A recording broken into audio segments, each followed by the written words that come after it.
V9 news ધારી ચેનલમાં આપનું હાર્દિક સ્વાગત છે। જોઈએ આજના મહત્વના સમાચાર।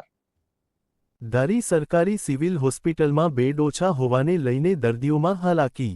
ધારી ખાતે અદ્યતન સિવિલ હોસ્પિટલનું નિર્માણ કરવામાં આવ્યું હતું, પરંતુ અહીં દર્દીઓ માટે બેડની વ્યવસ્થા એકદમ ઓછી છે।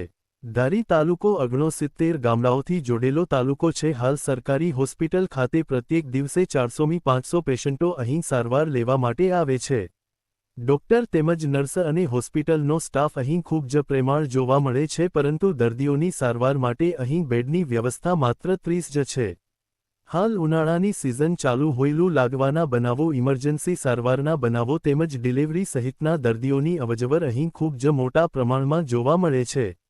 હાલ બેડની સંખ્યા ઓછી હોવાને લઈને દર્દીઓને બહાર બાટલા ચડાવવાની ફરજ પડે છે। ધારી ગ્રામજનોની માંગણી છે કે તાત્કાલિક અસરથી બીજા વધારાના બેડની વ્યવસ્થા ઊભી કરવામાં આવે, જેથી દર્દીઓને યોગ્ય પ્રમાણમાં સારવાર મળી રહે।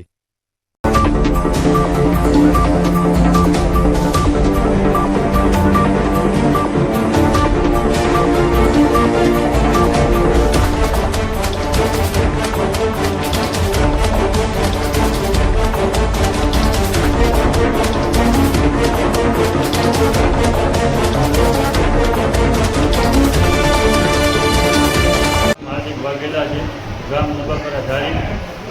દવાખાનાનું કામ પણ સારું છે। અહીંયા બેડ ઓછા હોવાથી મુશ્કેલી મુકાય। તમારી માગણી શું છે? તમારી માંગણી મુજબ બેડ આપવામાં આવે એની મારી, જેથી બધા તાલુકાના જે ગામડાઓ છે, બધા તાલુકાના લોકોને સારવાર મળી જાય। દિનેશભાઈ વાઘેલા। શું માગણી છે તમારી? મારી માંગણી એવી છે કે અહીંયા બેડ ઓછા છે, એટલે દર્દીઓને માટે બેડ વધારે હોય। સારવાર કેવી છે? સારવાર સારી છે।